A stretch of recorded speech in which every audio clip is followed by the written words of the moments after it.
What's the meaning of blowhole?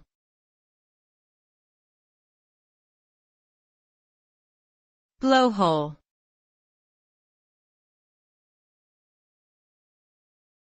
Blowhole.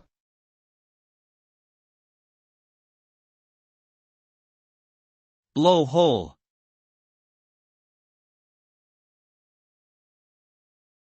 Blowhole.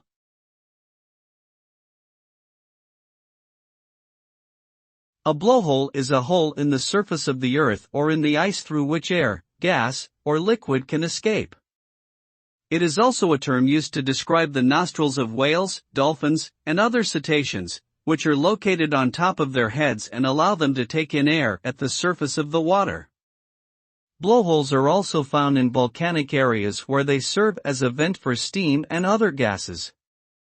In surfing, a blowhole is a place where water from big waves spouts up like a geyser.